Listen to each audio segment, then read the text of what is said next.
Olá, sejam bem-vindos ao Infopod, o podcast do grupo Infolaudo. Eu sou a Paloma Mendonça, talvez alguns de vocês já me conheçam como a garota propaganda do grupo Infolaudo, e é com muito prazer que eu apresento a vocês o primeiro episódio do nosso podcast, um projeto inovador que eu tenho a honra de conduzir aqui, de ser a mediadora, com o objetivo de trazer o mundo da medicina de uma forma mais clara para você que, assim como eu, é leigo no assunto, é cidadão comum, talvez até paciente e tenha dúvidas sobre diversos temas aí envolvendo a medicina. Então, este é o nosso primeiro episódio e o tema de hoje é sobre a ENAMED, que é uma prova recentemente aplicada nos cursos de medicina no Brasil e que tem causado muita discussão.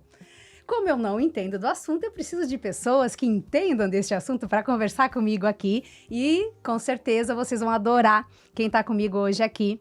Dr. Daniel Ogata, que é sócio fundador do Grupo Infolaudo, ele é formado pela PUC do Paraná em Medicina, e também a Gabriele Ogata, que é estudante de Medicina na PUC do Paraná e que está vivendo de perto esse momento da faculdade, do estudo da Medicina.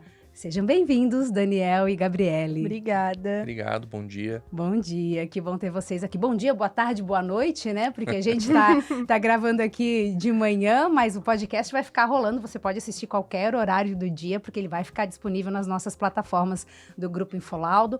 E se você não segue, aproveita. Já segue lá a nossa página, tanto no YouTube, se inscreve lá e também no Instagram. Segue lá para você ficar por dentro de tudo. Bom, vamos falar de ENAMED. Eu sou super leiga nesse assunto. Eu vou começar com você, Dr. Daniel, para você explicar o que é a ENAMED. ENAMED é um exame nacional para avaliação dos cursos de medicina. Ele é relativamente recente, né? Então ele ganhou bastante notoriedade, repercussão midiática, principalmente porque o que nos chocou assim, foi o resultado do ENAMED, mostrando que cerca de 30% dos formandos de medicina eles não atingiram uma nota mínima satisfatória, né? Então isso acendeu um sinal de alerta para o Ministério da Educação, que é a qual o ENAMED está vinculado, INEP e Ministério da Educação. E é lógico que agora a gente espera as repercussões, tanto do ponto de vista de repercussão da própria mídia, como também alguma ação efetiva do Ministério da Educação para que realmente a gente consiga mudar esse cenário. Entendi. Então, essa repercussão toda que deu é porque uma boa parte das universidades tiraram uma nota bem baixa, bem Exatamente. indesejada. Elas tiraram uma nota 1 e 2, que é uma nota considerada muito baixa, né? Isso preocupa bastante, né? A gente sabe que a medicina, ela é uma profissão que muitos no passado falavam em sacerdócio, doação, né, comprometimento. O que existe de mais precioso hoje é a nossa saúde. Então, o medo e o temor é assim, colocar a nossa saúde nas mãos de profissionais que talvez não sejam tão qualificados e habilitados para conduzir uma situação clínica difícil, ou até mesmo simples, né? Porque o ENAMED, o que impressionou também no ENAMED é que as questões eram simples, questões consideradas básicas e que muitos alunos de medicina do 5º e 6º ano erraram. É aplicado só para alunos do 5º e 6º ano? Os alunos que estão assim mais chegando na fase final do curso, que estão prontos para ingressar no mercado de trabalho. Que depois é um outro assunto que eu preciso, né, desenvolver aqui com vocês sobre o mercado de trabalho em relação a esse pessoal que sai aí desses cursos de medicina e que porventura ainda acabaram tirando uma nota baixa, né? Entendi. Então a prova ela tem questões simples que teoricamente esses alunos teriam que já saber do início da faculdade e estão lá quase se formando e não souberam responder. Exatamente. Uau. Tá. E aí você, Gabriele, que estuda medicina, quando você ficou sabendo da prova, foi aplicado lá na PUC também. O que você viu dentro da universidade? Uma atenção ou não? Estava tranquilo? Porque a PUC é considerada, a Faculdade de Medicina da PUC é considerada uma das melhores do país, né? Como é que foi isso? Quando começou a falar sobre o ENAMED, parecia algo muito distante ainda. A gente conversava sobre, mas não parecia algo concreto, assim. E agora saiu o resultado, a gente tá de férias ainda, mas a gente já percebe que o olhar mudou. As pessoas já falam com uma certa preocupação, e dentro da PUC a gente fala com um certo alívio, né? De saber que tá num lugar que tem uma boa formação. Mas no começo, não. No começo parecia algo muito distante, assim. Entendi.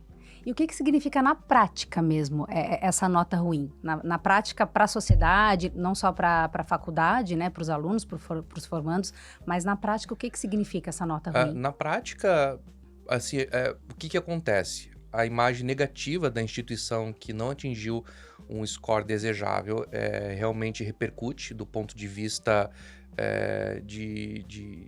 assim, como a gente enxerga o próprio curso de medicina, né? Afinal de contas, porque o curso de medicina hoje ele é um curso que tem um alto valor, né? Então são mensalidades que vão na faixa de 10, 15 mil reais. Então fica aquele sentimento assim, será que vale a pena investir tanto num curso que tem uma qualificação baixa? Esse é o primeiro ponto. E agora, em relação até aos desdobramentos, né? A gente está esperando para saber, e acho que estão num processo em que os cursos que tiveram uma nota baixa estão recorrendo, mas existem as sanções, as punições, as consequências da nota baixa, que vai desde a suspensão do curso, redução do número de ingressos, a diminuição do acesso à bolsa de financiamento estudantil, lembrando que muitos desses alunos não têm condições financeiras para arcar com essa mensalidade, né? Então isso também vai prejudicar financeiramente e economicamente esses cursos de medicina. Então agora a gente está esperando, porque como esse assunto ainda é muito recente, a gente está esperando para saber quais serão esses desdobramentos após os recursos e ver o posicionamento do próprio MEC. O CFM já está se manifestando, né? O CFM, inclusive, está com um braço, uma vertente, dizendo que eles querem proibir que esses 13 mil médicos que tiveram uma nota insuficiente obtenham CRM, mas do ponto de vista jurídico essa é uma discussão muito complexa, né? Porque a gente não pode fazer isso por decretos, tem que passar por toda uma tramitação que vai do legislativo até o judiciário, então não é tão simples assim, mas eu vejo que as peças envolvidas já estão se movimentando. O que vai acontecer, só o tempo dirá. Então, existe um risco real das universidades fecharem, das faculdades de medicina. Existe esse risco, sim. Assim, a gente teve a primeira prova do ENAMED esse ano, né? Mas a ideia, aí se isso vai se concretizar ou não, são outros 500. A ideia é a partir da segunda edição do ENAMED, as faculdades que continuarem tirando nota 1 devem ter a suspensão do curso. Claro que isso não vai acontecer de forma imediata, isso vai acontecendo conforme o tempo vai passando, mas essa é a ideia. Uau! E esses alunos, 13 mil alunos, isso? 13 mil alunos. Lembrando o seguinte, esses 13 mil alunos, eles não representam apenas os cursos de medicina que tiveram nota 1 e 2. Existem alunos de universidades que tiveram nota 3, 4 e 5, que também não tiveram nota suficiente. Mas é lógico, representam uma pequena parcela dessas instituições. Esses também entram no bolo, né? Entendi. Não é só quem tirou nota 1 que pode ser punido. Quem tirou... É o aluno. Aí eu tô falando do aluno. A universidade que tirou nota 1 e 2 pode ser punida. E o aluno individualmente também. E o aluno individualmente também. Mesmo ele fazendo parte de uma universidade, um curso de medicina com nota 5. Entendi. Tá. E aí, qual é a diferença, então? Porque o aluno pode ser punido, mas se ele tirou nota baixa, isso está diretamente vinculado só à falha do desenvolvimento dele, da dedicação? Exatamente. Ou do aprendizado que ele teve? É lógico, porque assim, as ferramentas para uma boa formação é obrigação da universidade oferecer ao aluno. Só que o aluno tem que fazer a parte dele também. Sim, porque daí na mesma universidade tem aluno que tirou só um desempenho maravilhoso. Como qualquer curso, qualquer instituição de ensino. Entendi, então são punições diferenciadas. A instituição existir também para o aluno que não atinge o desempenho necessário. Tá. E do lado de cá, então, da sociedade, do paciente, o que isso impacta diretamente a gente aqui do lado de cá, que não somos nem estudantes nem médicos? O que preocupa exatamente é esse formato, né? Então, o curso de medicina, ele acabou se tornando um carro-chefe na maioria das universidades, porque acho que muitos sonham em fazer medicina, ser médico, até porque eles têm aquela visão do passado, né? Que o médico ele saía da faculdade já com um bom emprego, com uma ascensão social relativamente boa e tal. E a gente vê que isso mudou ao longo dos tempos, assim, de forma bem significativa, né? Lembrando que hoje o Brasil é o segundo país com o maior número de escolas médicas. Foram 300 e poucas escolas avaliadas, que são as escolas que estão hoje formando, né? Mas existem várias escolas médicas que ainda não estão formando seus alunos. um total de aproximadamente 500 escolas médicas, né? Lembrando que esse boom de escolas médicas foi muito marcante nos últimos anos, em um período, só para você ter ideia, num período de 186 anos. A primeira escola médica no Brasil surgiu em 1808, né, com a vinda da família real portuguesa para o Brasil, e eles fundaram a primeira escola médica na Bahia, em Salvador, que era a Escola de Cirurgia da Bahia, que depois acabou vinculando-se à Universidade Federal da Bahia. Em 1808, no mesmo ano, foi aberto também um curso de medicina na Universidade, no Rio de Janeiro, né, onde hoje é a Universidade Federal do Rio de Janeiro. Então, no período de 186 anos, aproximadamente 82 escolas médicas foram abertas no Brasil. De 94 para cá, mais de 400 escolas médicas, né? Então, isso realmente impacta. Por quê? Será que nós temos hoje capacidade para ter 500 escolas médicas em funcionamento oferecendo um curso de boa qualidade? Como é que esse formato de ensino, não estou falando de matriz curricular, eu estou falando realmente de profissionais que se dediquem à formação médica. O Brasil, ele tem uma característica, né? Muitos médicos, eles acabam fazendo da universidade um bico, né? Eles dão aula, mas eles não são professores de carreira, como a gente observa nos Estados Unidos. Os Estados Unidos têm hoje em torno de 150 escolas médicas, mas muitos profissionais vinculados, como o professor catedrático, aquele professor que bate ponto na universidade, se dedica à instituição, produz artigos científicos, ajuda seus alunos na formação médica. Então essa figura no Brasil hoje é rara, é escassa. Mas essa figura, desculpa te interromper, mas essa figura no Brasil ser escassa não tem a ver com a remuneração de um professor? Completamente, né? Hoje em dia, para você ser professor numa universidade, você ganha muito menos do que ser médico na prática. Então eles optam, né? Eu vou preferir investir na minha carreira como médico em detrimento da minha carreira como docente. Isso acontece, né? Então, poucos médicos hoje se dedicam a formações acadêmicas mais sólidas, né? Fazendo uma pós-graduação estrito sensu, como mestrado, doutorado. Falando em formação médica, né? Em pós-graduação, a residência médica. Hoje, até nós temos um número razoável de residências médicas no Brasil, mas cerca de 30% dessas vagas por ano ficam ociosas. Não são preenchidas. E eu sempre falo para os meus alunos, médico sem residência médica não é médico, né? Essa também figura do médico clínico geral, aquele que termina a faculdade, já pode colocar o seu estetoscópio no pescoço e sair trabalhando, né? Esse médico praticamente só existe no Brasil. Nos Estados Unidos você é proibido. Você sai da faculdade de medicina, você é obrigado a fazer uma residência médica. Você é obrigado a ser especialista em alguma coisa, né? No Brasil não existe essa exigência. Teoricamente, no Brasil, o médico ele pode terminar a sua faculdade em 6 anos e se ele quiser fazer uma neurocirurgia, ele pode. Pode, entre aspas, né? Ele está autorizado, ele fez medicina, né? É lógico que ninguém faz isso porque é complexo e a pessoa não se sente habilitada. Mas então, existe essa falta de cuidado em relação à formação que deveria exigir do médico uma formação mais refinada, especializada, né? Para que ele para que ele tenha condições de dar um atendimento adequado à população. Então, hoje você tem 30%. Você vai me perguntar assim, poxa, mas por que 30% dessas vagas não são preenchidas? Lembra que eu falei, o curso de medicina é um curso que ele tem um alto valor. Muitas vezes esses alunos, eles saem da faculdade com uma dívida, então eles preferem hoje para o setor privado, trabalhar, ganhar dinheiro com plantão, eles vão ganhar muito mais do que a bolsa de residência, que é R$4.000. Aí eles vão começar a se envolver, né, com essa vida louca de trabalho extensivo, plantões atrás de plantões, eles não vão ter feriado, eles não vão ter final de semana, eles vão se tornar escravos do dinheiro para poder pagar suas dívidas. Então isso acaba se tornando uma bola de neve e eles muitas vezes eles não conseguem recuar, entrar numa residência e tentar fazer a formação médica de uma forma mais adequada. De todas essas universidades que tem de medicina no Brasil hoje, qual o número de gratuitas? São cento e poucas universidades ou cursos gratuitos, né? Tem opção, acho então. Que 105. Mas assim, é cada vez mais difícil você entrar numa universidade pública, né?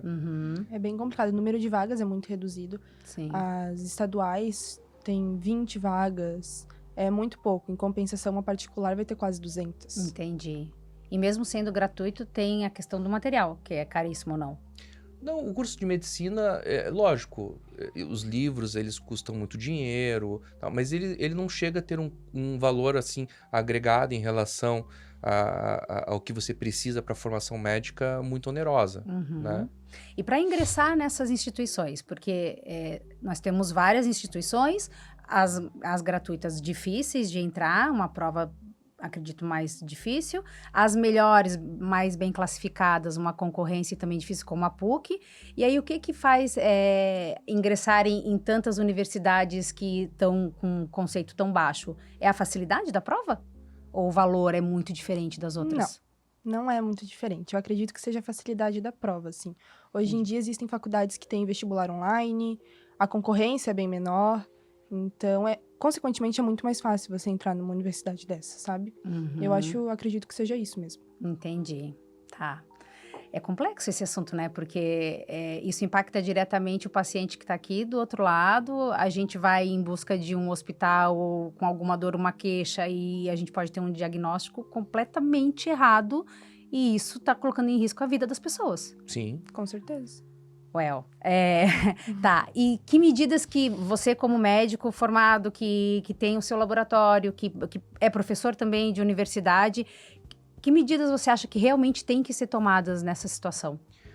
Eu acho que medidas administrativas são obrigatórias. Os cursos que não têm condições, eles devem sofrer sanções proporcionais à nota, à classificação que eles obtiveram na prova, né? Isso inclui o fechamento. Eu acho que escolas que não tenham condições adequadas para você formar médicos, elas devem ser fechadas. Esse é um ponto, né, facultativo. Eu não arredaria 1 milímetro a respeito disso, né? Acho que esse é o primeiro ponto.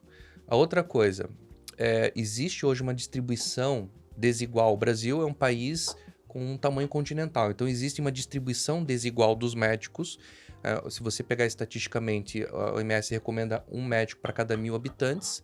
Nós temos hoje no Brasil 2,6 médicos para cada 1.000 habitantes, o que é um número bacana, é um número que é compatível com países desenvolvidos.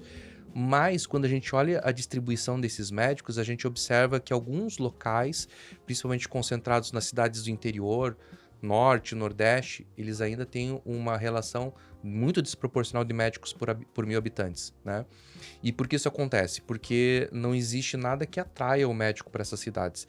Eu acho que teria que ter um investimento para atrair médicos para essas cidades que são mais carentes, e isso não envolve a abertura de novos cursos, né? Isso tem que partir de uma política de valorização do médico, de interiorização do médico mesmo, né? Oferecendo melhores condições de trabalho, oferecendo melhor remuneração.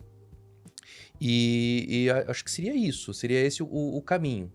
Em algum momento nessa trajetória toda da medicina no Brasil, o Brasil esteve no topo ou entre as melhores universidades do mundo, não?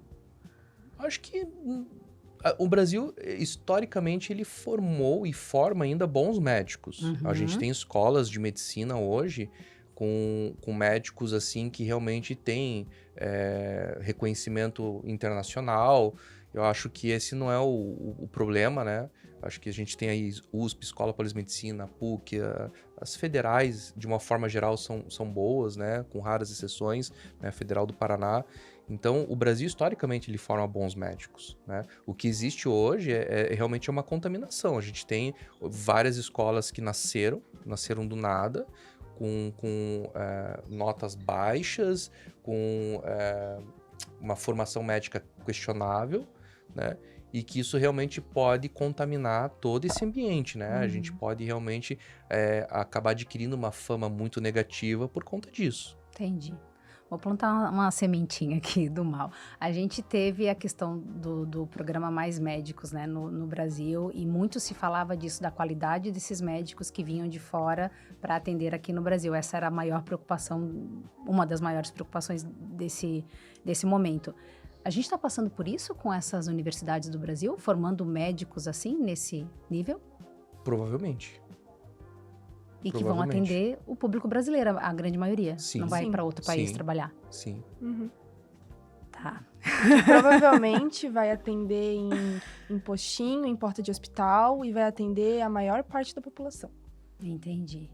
E o paciente, quando ele consegue identificar um médico que não tá capacitado? Não, né? Eu acho que consegue. Eu acho que sim Eu também. acho que consegue. Eu acho que na postura do médico, na forma como ele conduz, na forma como ele explica a doença, eu acho que a gente consegue perceber a segurança do médico. Mas um público mais esclarecido, no caso, né? Sim, Assim, ó, o que que eu acho, né? O que que eu penso? Hoje em dia, eu sempre pergunto para pessoas próximas, que às vezes procuram um serviço de saúde pública, eu pergunto se o médico te examinou. Não, ele só conversou comigo. Eu falei, então ele fez tudo errado, né? Porque um bom médico, como é que ele atende o paciente? Primeira coisa, ele conversa com o paciente e deixa o paciente falar. Olho no olho, né? Ele vai, a partir dessa conversa, ele vai formular a principal hipótese diagnóstica dele, os diagnósticos diferenciais. Depois, ele vai examinar o paciente. O médico tem que encostar no paciente, tem que escutar, tem que palpar, né?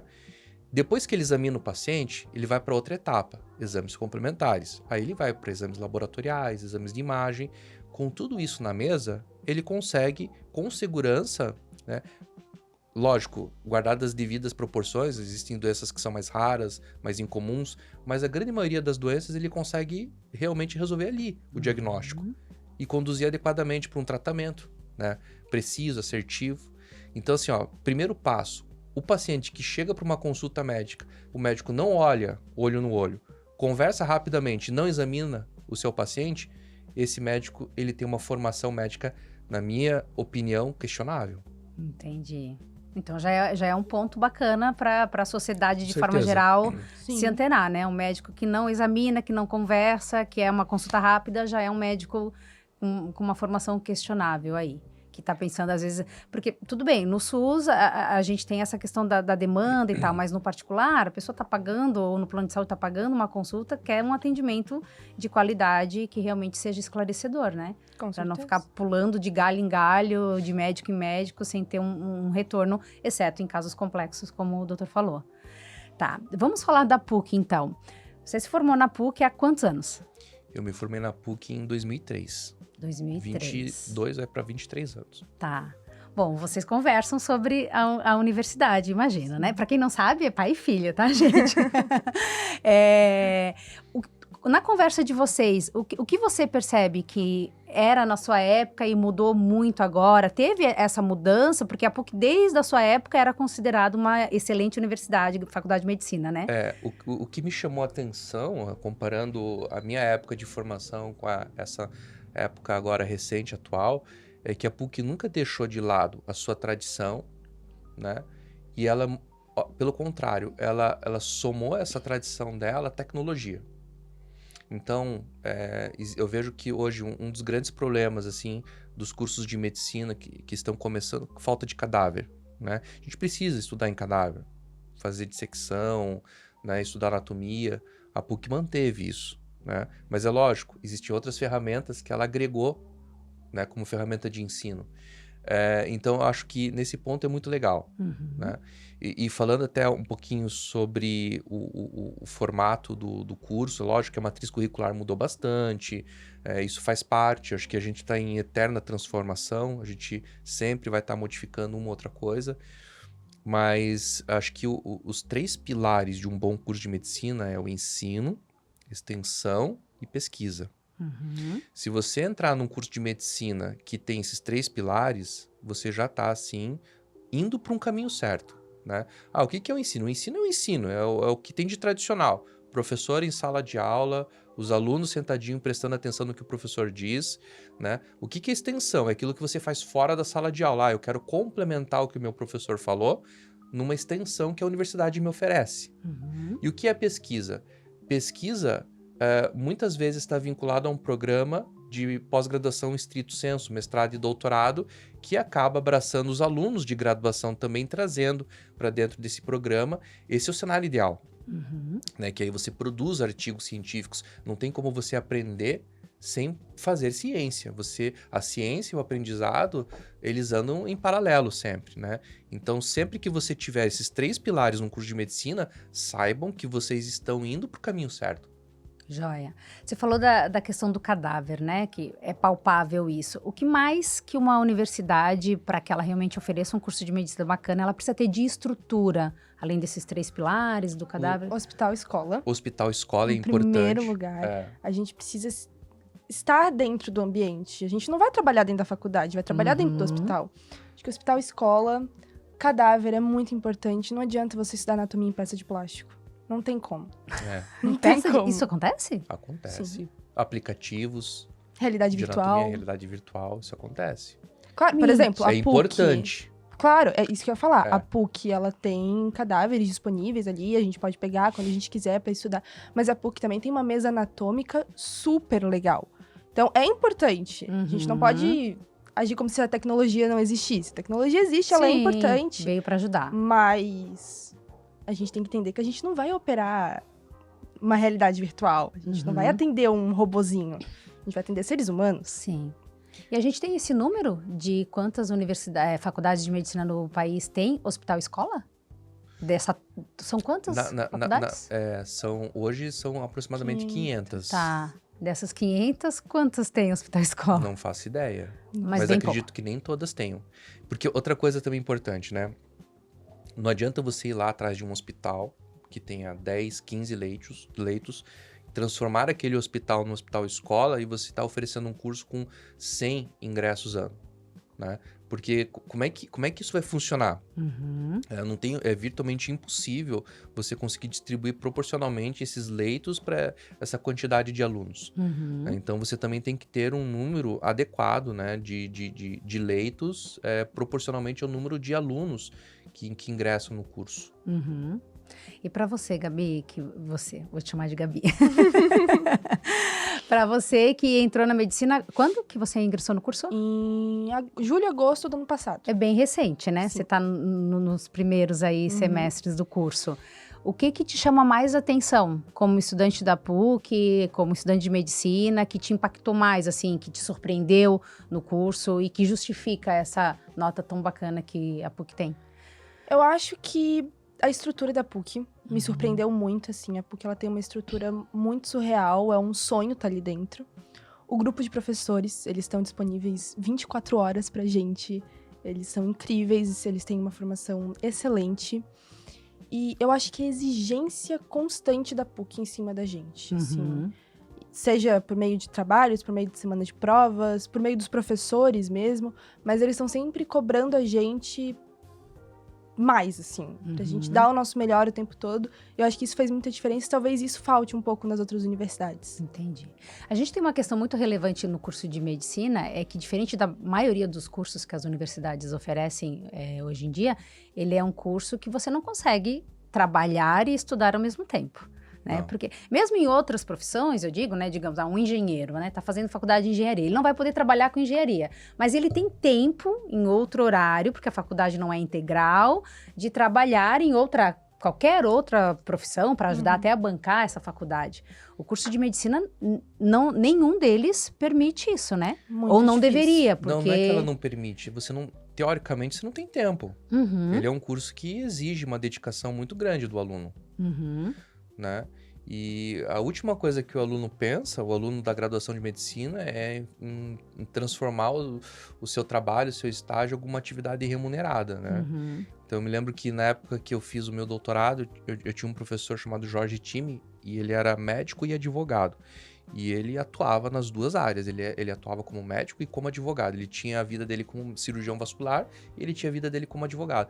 E aí, uma vez ele contou pra gente assim, e ele dava aula no curso de graduação de Direito na Universidade Federal do Paraná e também no curso de Medicina na Universidade Federal do Paraná. Ele falava assim, quando eu abro estágio na minha clínica de cirurgia vascular, vários alunos vão lá e se candidatam, eles não perguntam mais nada.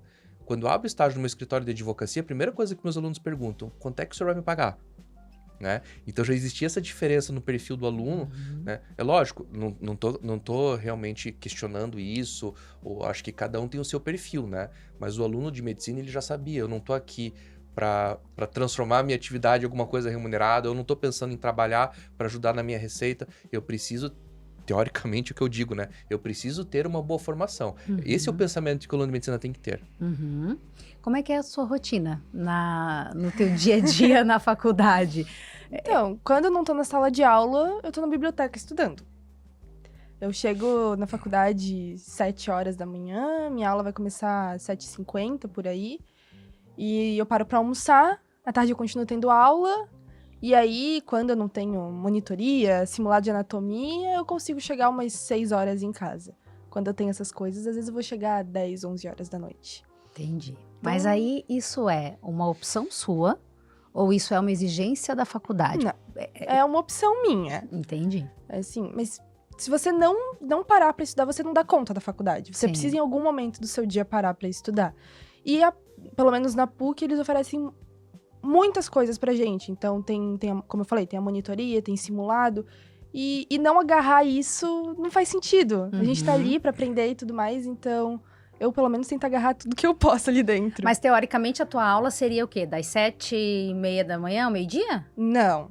Das Tá. 7h30 até umas, dependendo do dia, umas 3, 4, às vezes vai até umas 6. Ah, tá. O currículo da universidade já é integral É, mesmo. uhum. E você ainda se enfia em mais coisas, em mais projetos e mais aprendizado, com certeza. Sim, sim. É porque o aluno de medicina, durante a graduação, ele pode se candidatar a monitorias, a ligas acadêmicas, e tudo isso consome tempo, né? Então, muitas vezes, a parte dessas atividades, elas ocorrem fora do horário de aula, que é depois das 6 horas. Então, tem muitos alunos de medicina que acabam tendo um turno realmente muito intenso. Começa de manhã cedinho, né? Tem uma horinha do almoço e depois segue de tarde até terminar as suas aulas. E depois ainda das suas aulas acaba tendo alguma atividade extracurricular, né? Como uma liga acadêmica, por exemplo. Entendi. E como que é pra você a medicina, fazer medicina? Porque tendo pai médico conceituado, né? É um médico referência na região. Enfim, a gente conhece o Dr. Daniel como um excelente profissional. É pressão ou é orgulho? Qual é o sentimento que você, como estudante, que começou agora e vê o pai lá, tem? Assim, fazer medicina é um sonho realizado, um sonho que eu tenho desde criança. E ter o pai que eu tenho, referência na área dele, claro que tem um pouco de pressão. Mas é muita inspiração, é ter um professor de plantão 24 horas que eu posso ligar e pedir ajuda porque eu tô desesperada.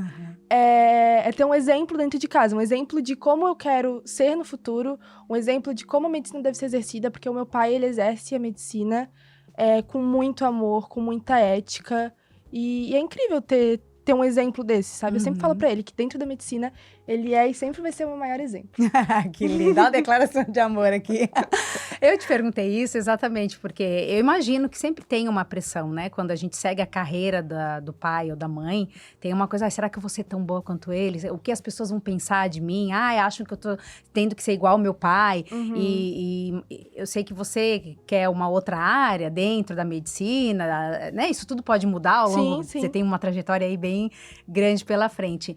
Mas quando eu falo de referência, é porque eu imagino que seja realmente... Tem um peso, né? Porque ele nem gosta que a gente fale assim dele como referência, mas a gente vê, né? Na prática, isso acontecendo dentro do laboratório Infolaudo e na sociedade, no ambiente médico da região como um todo. E a sociedade itajaiense da região tem que agradecer de ter... Eu digo que temos um médico excelente aí, um professor de universidade. Você dá aula na Univale, né? Isso. O curso da Univale, não quero fazer um comparativo de cursos, né, de Univale com PUC, mas como que é a estrutura do curso da Univale, como que foi o curso na prova também, na ensino A Univale médio? foi muito bem, ela foi muito bem.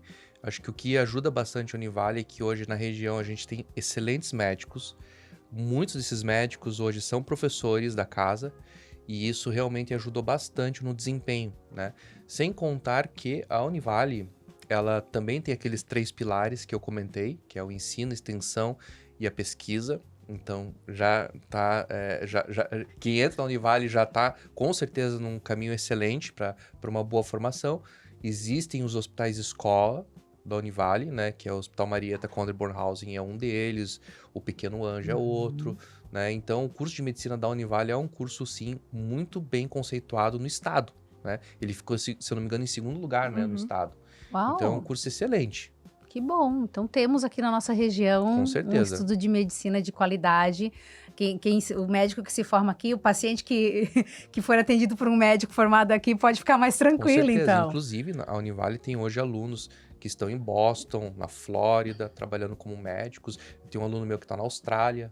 Então, existe também essa possibilidade, que eu acho que é importante a gente comentar sobre isso também, sobre a internacionalização da profissão, né? Uhum.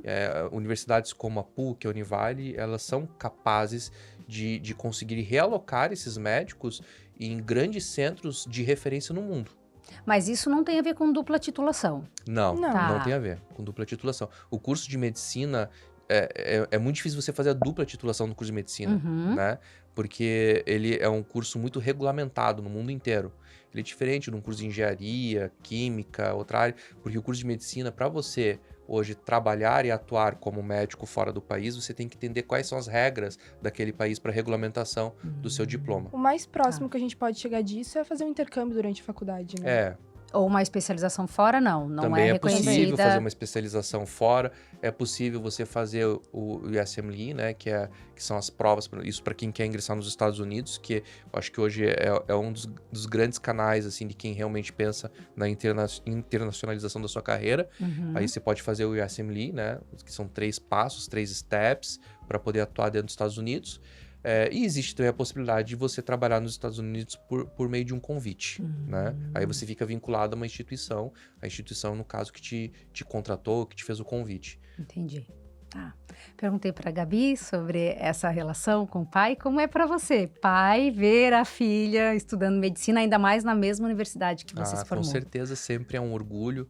E assim, é legal ver o brilho nos olhos dela, né? Ela realmente é apaixonada pelo curso de medicina. Digo até, ouso dizer que ela é mais apaixonada pela medicina do que eu fui na época dela, né? Talvez porque, né, lógico, ela acompanhou minha trajetória, então ela sabe o quão fascinante é ser médico, né? Então, eu fico muito feliz de ver essa dedicação dela. Ela é muito dedicada, muito dedicada. Acima da média, inclusive, né? Então, para mim também é um orgulho enorme vê-la, né, trilhando esse caminho e indo para um rumo, assim, que eu considero certo, assim, né? Que coisa boa, né, de ouvir? Voltando aí na MED, é uma prova que já é aplicada há muito tempo, não? Não, né? Na Não, média foi a agora. primeira edição, Foi a né? primeira. Foi a primeira. Então ela realmente pode ser um ponto decisivo para regulamentar e melhorar? Com certeza. Com certeza. Isso é novo, Acredito que então. vai ser Vai um ser. ponto decisivo. Entendi. Porque a repercussão foi muito grande, né? Entendi. Ninguém esperava tamanha A grande repercussão. imprensa repercutiu isso de forma bem insistente. Porque isso realmente gerou uma preocupação. Uhum. Então a tendência é que todo ano tenha essa... Não, vai ter, vai isso é ter. fato. Ah, já é? Tá, entendi. E como que surgiu isso? De ter essa prova aí? Acho que essa prova é uma necessidade. Eu acho que todo mundo deveria ser avaliado, Uhum. né? Todo mundo deveria ser avaliado. A gente é avaliado desde que a gente se conhece por gente. Sim. Você entra num colégio, você faz prova, você é avaliado, você pode passar, pode reprovar, pode acontecer várias coisas. E eu acho que as próprias instituições de ensino, né, eu não digo de graduação, né, ensino fundamental, elas são avaliadas, Uhum. né? Então, por que não avaliar o curso de medicina, Uhum. né? Por que não ranquear esses cursos de medicina? E aí, para a sociedade entender melhor, qual é a segurança que ela tem? Foi avaliada, mas e daí, né? Que alguém pode questionar, mas daí? Foi avaliado por quem? Qual é a autoridade de quem realmente fez essa prova? Não. A autoridade, sim. A prova foi elaborada pelo INEP, vinculado ao Ministério da Educação Tá. e Cultura. Uhum. Teoricamente, assim, quem autorizou a abertura dos novos cursos está fiscalizando e agora ela tem que cumprir o seu papel, né? Tá. Com bastante autoridade, não recuar, Entendi. entendeu? Então, essa é a segurança que a gente tem que ter, Uhum. né? Se a gente viu isso acontecendo agora na prática, por enquanto não. Como eu te falei, a gente foi a primeira prova na MED. Uhum. A gente está num período de recursos, então a gente tem que esperar agora esses desdobramentos. Sim, porque eu penso que o estudante que está ali se formando, ele quando escolheu a universidade, às vezes escolheu por questão prática, né, de ser na cidade que ele mora, por não ter condição de ir para uma instituição melhor, porque é muito longe de onde ele Sim. mora. A gente já falou que valor não é tão determinante assim, porque os cursos têm uma média de valor parecido, sendo bom ou ruim. Como que fica para esse aluno, assim? Como que vocês pensam nisso? Porque ele teve aí 5 anos de estudo, dedicação, e talvez ele tenha tirado uma nota boa, mas a instituição que ele está se formando foi péssima. Ou seja, ele investiu na carreira dele e vai perder o direito de exercer. Não, mas aí é o seguinte, né? Desculpa. Não, pode falar. Se ele tirou uma nota boa e a universidade não, Tudo certo. vida que segue pra ele. Ah, tá. E aí, se eu fosse esse aluno, eu tentaria compensar com uma boa residência. Isso, essa é a dica. Tá. Essa é a dica. Para que a entendeu? prática seja realmente, após formado, que ele realmente tenha uma vivência. Isso. Exatamente. Porque assim, ó, eu já fui preceptor de residência médica. Se eu recebo um aluno que vem de uma instituição fraca, mas ele teve um desempenho espetacular na prova, pra mim não muda nada. Ele vai entrar no programa de residência médica e com certeza ele vai ser um ótimo médico. Entendi. Independente da instituição a qual ele tenha se formado, seja tenha obtido uma nota inferior à desejada. Tá. Então, para ficar bem claro aqui para o nosso público, a instituição que tirou nota baixa, ela pode ser fechada, vai ter que reajustar muita coisa, se mantiverem aberta, e o aluno que estudou numa instituição que teve uma nota baixa, se ele teve um alto desempenho, tá tudo certo com ele, ele vai se formar, vai ser médico, e aí cabe a ele buscar alternativa. Mas aquele que também tirou nota baixa vai ser penalizado, provavelmente assim como a instituição. Vai. Então, de certa forma, para a sociedade, né, de forma geral, que vai cair na mão desses médicos, a gente pode ter uma certa segurança agora de que terá uma peneira, uma seleção aí dos médicos que vão para o mercado de trabalho agora, atender esses pacientes. Sim. Ótimo. Bom, não é Dá tão... um alívio. Dá um alívio, né? Como cidadã comum, como paciente, dá um alívio de saber que que talvez a gente já tenha caído na mão de médicos que não tenham a capacidade, né? Que não tenham a formação para atender, mas hoje isso pode diminuir, então, e peneirar. Que Exatamente. ótimo. Bom, a gente está chegando ao fim já do nosso podcast, é bom conversar, a gente podia ficar aqui mais umas 2 horas, mas eu queria agora que vocês deixassem uma mensagem, se possível, para quem pensa em seguir carreira, em estudar medicina, você como estudante, qual dica você daria, você como médico e professor? Se vocês quiserem falar para a câmera de vocês, essa câmera ali começa. diretamente. Posso começar? Você fala, depois Acho eu que falo. o conselho que eu daria é escolha bem a sua instituição. Tenha certeza de que você está fazendo medicina porque você nasceu para isso, porque a gente nasce para medicina. A medicina, ela é um compromisso diário com a vida do outro. Então, tenha certeza que você está no lugar certo e fazendo o que você ama. Isso faz toda a diferença. Joia! E o meu conselho para quem quer fazer medicina ou quem esteja já, né, no curso de medicina é focar na construção da carreira, né? Não pense em ganhar dinheiro, não pense em ir da universidade, do curso de medicina e já buscar plantões, não fazer residência médica. Eu demorei mais de uma década para construir o meu currículo, a minha carreira. Eu fiz a residência, fiz prova de título, fiz mestrado, fiz doutorado, para só depois pensar na minha, né, na minha profissão mesmo, na minha clínica. Acho que isso dá solidez, isso te mantém no mercado, isso te diferencia. Né? Existem vários médicos que fazem a mesma coisa. Procure fazer algo diferente. Faça algo diferente que você se tornará uma referência. Você, com certeza, se tornará um profissional cada vez mais sólido no mercado. Essa é a minha dica e é o meu conselho. Joia.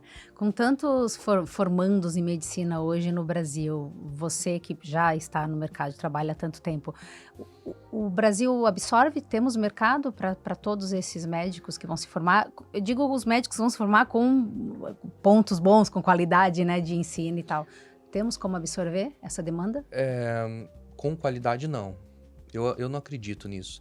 A gente tem hoje uma projeção, uma perspectiva de que em torno de 10 anos a gente vai ter uma relação médico para 1.000 pacientes que possa passar de 10, né?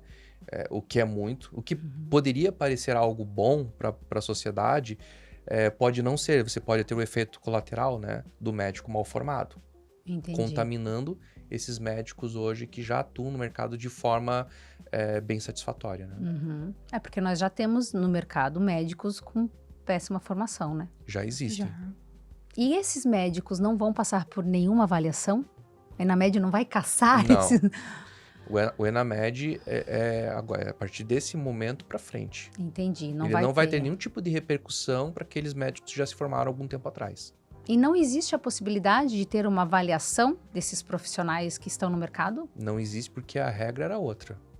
A regra tem que ser construída agora, né? Por isso que eu digo que ela é complexa do ponto de vista jurídico. Uhum, Isso tem que passar por uma discussão ampla. entendi.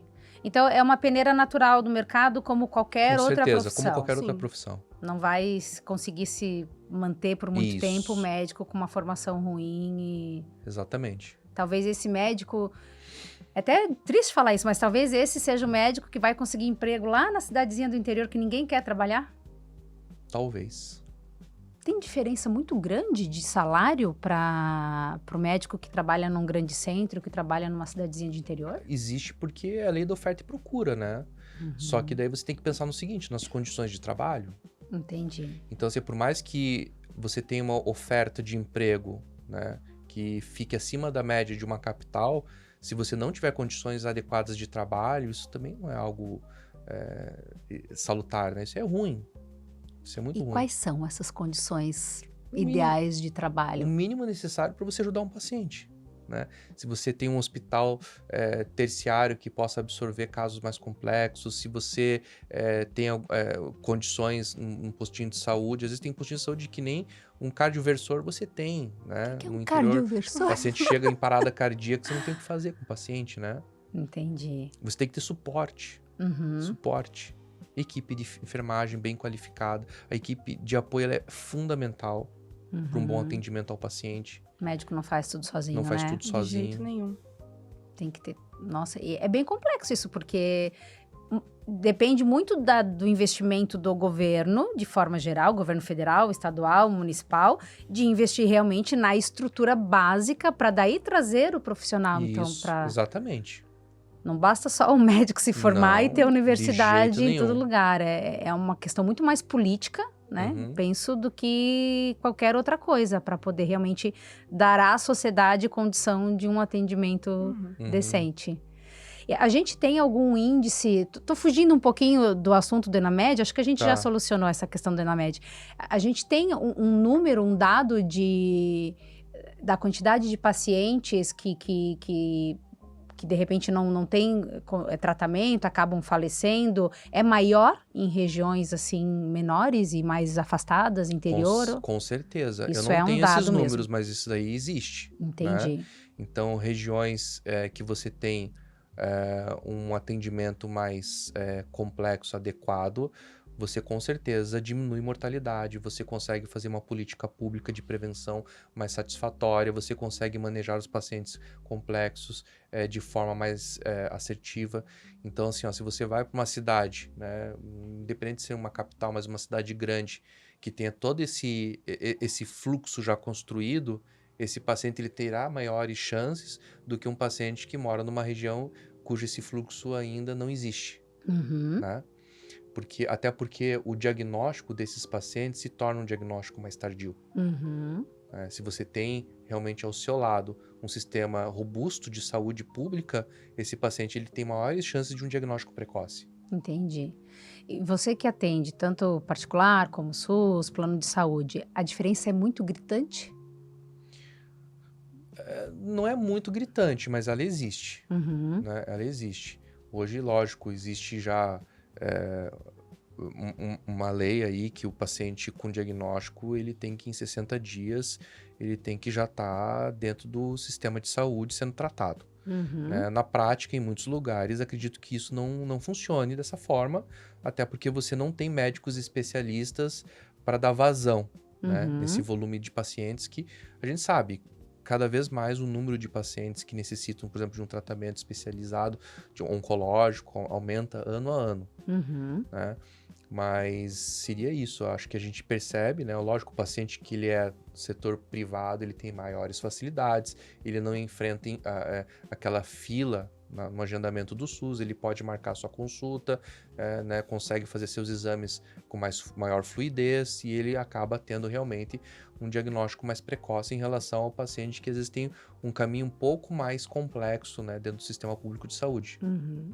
E na faculdade de medicina, vocês são orientados em relação a isso também? Vocês recebem essas instruções do mercado de trabalho, de onde é melhor de trabalhar, onde ou não? Isso é uma escolha depois? Eu acho que isso vem muito depois do feeling da pessoa, sabe? A gente, claro, estuda sobre o SUS, o Hospital Universitário Cajuru, ele é SUS, Uhum. mas eu acho que isso vai muito depois do médico, sabe? O Uhum. médico escolher, não, quero trabalhar aqui, quero trabalhar ali, acho que isso vem... Nenhum curso aborda isso durante a graduação. A exceção é a Universidade Federal do Rio de Janeiro, né? Tem um professor chamado Mauro Novaes, Uhum. ele é autor de um livro, Como Ter Sucesso na Profissão Médica, e ele implementou essa cadeira como opcional no curso de medicina, né?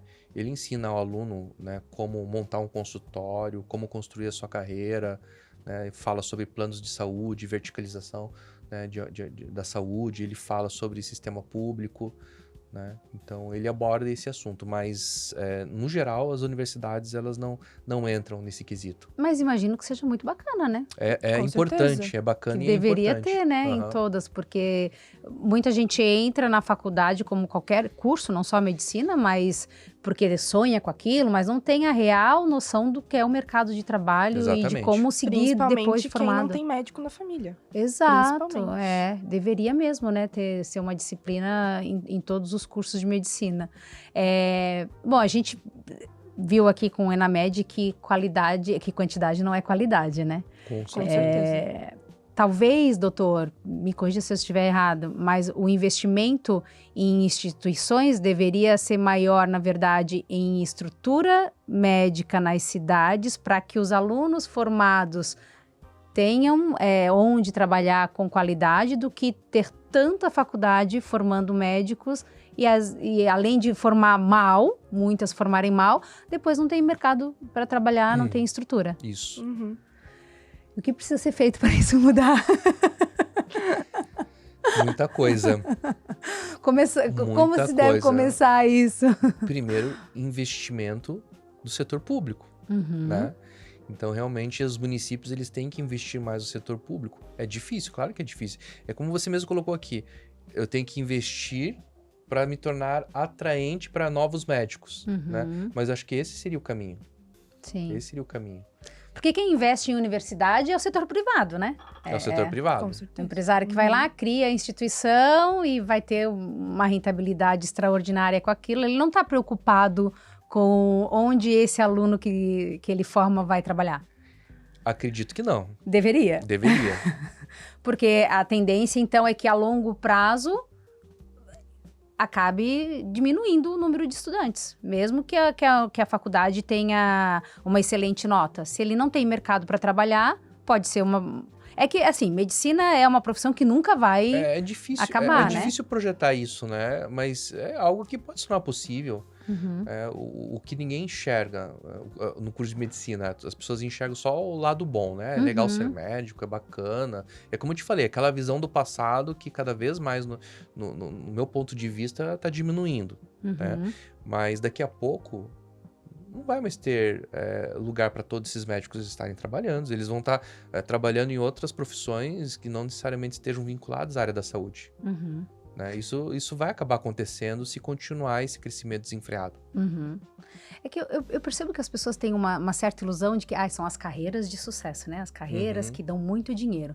E medicina tá lá no top dos tops, né? Ser médico é status, dá muito dinheiro. Qual é a realidade do país hoje? Porque eu percebo que não é bem assim. A realidade hoje Hoje não mais. não é mais. Eu Hoje vou em te- dia vou te não dar um existe mais exemplo. carreira de Não. sucesso. Cabe a você. Você pode fazer a sua carreira de sucesso. Eu vou te dar um exemplo. Né? Quando eu me formei, a gente já percebia uma mudança no mercado do médico. E eu percebi o seguinte, que uma das vantagens que eu tinha naquela época é que eu conseguia converter meu trabalho em remuneração a hora que eu quisesse. Então, eu tô precisando de dinheiro. Se ia lá, conseguia um plantão, fazia um plantão, ganhava um dinheiro. Então, essa era uma facilidade que a gente tinha. Uhum. Ganhava muito? Não ganhava muito, mas ganhava dinheiro. Sim. Hoje em dia, nem isso mais é possível. Que existe uma quantidade tão grande já de médico no mercado e você não tem, Principalmente Hoje- nos grandes centros. principalmente nas grandes cidades, você não tem mais capacidade de absorver. Então, a pessoa que quer fazer um plantão, ela não consegue mais. Ela tem que entrar numa fila de espera. Às vezes o contratante ele fala, precisa ter 1 ano de experiência, a pessoa não tem 1 ano de experiência. Às vezes vai pro interior pegar plantão. Às vezes vai pro interior pegar plantão. Então tem isso, né? Hoje em dia tá difícil. Isso difícil. há quantos anos atrás? 20? Na minha época, 20 anos, vamos colocar 20 anos atrás. Era fácil. Converter trabalho em dinheiro era fácil. Hoje Bastava em dia, ter a clínica geral, ter se formado. só você como ter o diploma de médico. Só, não precisava de nenhuma especialização. Não. Já fazia plantão. Hoje em dia, podia não. viver até disso, se quisesse. Muitos viviam disso. Ah, é? Muitos viviam disso, né? Então hoje já não pode mais fazer isso. Entendi. E aí, como é que é isso agora? Como é que isso... É que você tem a referência do seu pai, então Sim. você sabe de toda essa trajetória. Mas eu imagino que você tenha muitos colegas na faculdade que não tem, né? Uhum. É médico na família e tal. E entrou no mercado... Você tem colegas que entraram no mercado e falaram assim, eu vou fazer medicina porque eu quero ganhar dinheiro. Tem. Isso tem em todo lugar. E eles não têm noção dessa realidade? Acho que não. Pra falar bem a verdade, eu acho que não. Porque às vezes ou o pai é um médico bem-sucedido, ou não tem médico na família. Uhum. Mas eu acho que não tem muita noção dessa realidade, não. Eu acho que é algo muito... É o que meu pai falou, assim, ainda fica muito aquela ideia antiga de que o médico vai sair da faculdade e ser bem remunerado, e não é mais assim. Sim.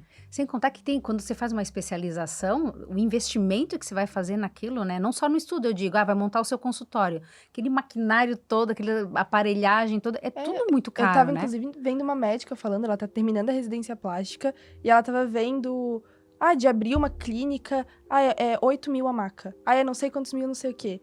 E muitas vezes esse médico não tem dinheiro, porque tem a dívida da universidade, porque ganhou 4 mil na residência e não tem condições. Aí ele tem que se formar e procurar uma instituição para ele trabalhar, que ele só entre com o conhecimento dele, né? Ou patrocínio. Opa, entrou sim. Que não é tão simples assim, Não. né? Tu percebe na universidade isso? Na sua faculdade especificamente, no seu curso, na sua série, né? Na sua turma. É um número maior de pessoas que buscaram a medicina por realização, por querer fazer o bem, por querer se doar à população, ou é por status e por querer ter uma carreira para ganhar muito dinheiro? Eu acho que por status sempre tem. Sempre tem. Mas a maioria, com certeza, é por amor à medicina. A Sim. maioria. Assim, a PUC, você tem que dedicar um tempo de cursinho pra você conseguir passar. É difícil quem passa direto do terceirão. Você tem que dedicar um tempo de cursinho. Não é uma faculdade barata. Então, claro, o preço não muda muito, mas assim, às vezes R$1.000 Opa. faz a diferença. Faz, claro. Então, eu acho que na PUC, pelo menos na minha turma, tem muita gente que faz medicina por amor, por escolher a profissão, por escolher a instituição, por querer estar ali. E acho que está diretamente ligada à qualidade mesmo, né, da instituição. Porque se for só por status, só para sonhar em ser um médico e ganhar dinheiro, vai para uma faculdade mais fácil, que Com vai certeza. passar Sim. fácil, não precisa nem se dedicar ao vestibular, né? Com certeza. Exatamente. A medicina hoje é um dos poucos cursos que ainda exige um vestibular mesmo no formato antigo, né? Isso. Isso tende a mudar, doutor? Espero que não. Depois do que a gente viu nessa prova do Enamed, Pois acredito é. que não.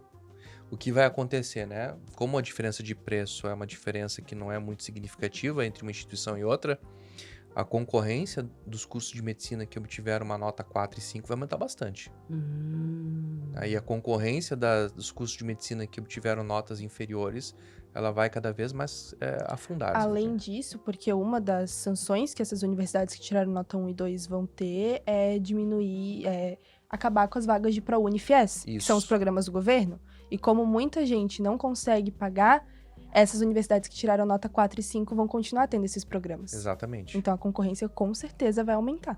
E aí, esses programas, eu não entendo deles. Financiamento. Sim, O mas eu FIES, digo sim. assim, eles são distribuídos pelas universidades. Isso. Se essas universidades que tiveram uma pontuação ruim, elas vão fechar, digamos, né? Vamos considerar que elas vão fechar. Aham. Esse programa que ela tinha, ele vai ser realocado? Vai ser redirecionado para outras. Então, vai aumentar o número de vagas pelo programa? Não o número de vagas. O número de programa de- naquela instituição? Isso. Exatamente. De financiamento. Então, de certa forma, isso não é ruim. Não. Mas eu não vejo isso de forma negativa Tá. de jeito nenhum. Tá, não, porque eu digo porque às vezes as pessoas podem falar, Aham. nossa, vai diminuir a chance de eu conseguir um financiamento. Não, se ele Não. entrar nessa universidade considerada aqui com uma nota boa, ele pode conseguir, ele tem mais chance Uhum. de conseguir o Sim. financiamento, porque vai tirar de uma universidade ruim e vai ser colocado numa É boa. como verba discricionária que o Tá. governo tem, entende? Essa verba existe, esse dinheiro existe, ele só vai ser realocado. Entendi. E no mesmo curso, não existe a possibilidade de, vamos usar agora no curso de engenharia. Não, acho que Não. provavelmente Tá. no mesmo curso, né? Aham. Que bom! Sim. Acho que a gente termina com um saldo positivo, de certa Acho forma, que né? sim. Com a aplicação dessa prova de forma geral. É lógico, a gente lamenta pelos estudantes que muitas vezes escolheram a faculdade só por uma condição muito específica, né? Uhum. Como eu citei aqui, de morar naquela cidade, não ter condições de ir para outra. E é triste a gente ver, né, um sonho sendo, de certa forma, destruído logo no início da carreira, né? Muito triste isso. Mas a gente tem que pensar friamente no todo, né? Na sociedade Sim. como um todo, que precisa ter médicos. Não dá para brincar com a saúde, né? Não, de forma alguma. Obrigada, tá? De nada. Que maravilhoso iniciar esse podcast com vocês dois, com esse bate-papo super gostoso. Eu tenho certeza que você que está em casa aí, nos assistindo, conseguiu entender, captar. Fique tranquilo, com seu coração tranquilo, de que isso só melhora. Nós teremos cada vez melhores médicos para nos atender aí, seja no SUS, seja no particular, seja no plano de saúde. Obrigada pela sua audiência. Nós faremos sempre o podcast, é o primeiro episódio, mas nos acompanhe se você gostou desse conteúdo, se você gosta de saber sobre medicina de uma forma leve, para você que é leigo como eu, cidadão comum, possível paciente, nos acompanhe no YouTube, se inscreve lá no canal, entra na nossa página do Grupo Infolaudo. Eu falo nossa porque eu me sinto pertencente, gente, sou garota propaganda deles. Entra também no Instagram, em todas as redes sociais lá você pode acompanhar, no site também. Fique antenado, porque saber de saúde, se informar sobre saúde, até para que você consiga manter a sua em dia, nunca é demais, né? Um beijo no coração, fique conosco e até o próximo Infopod.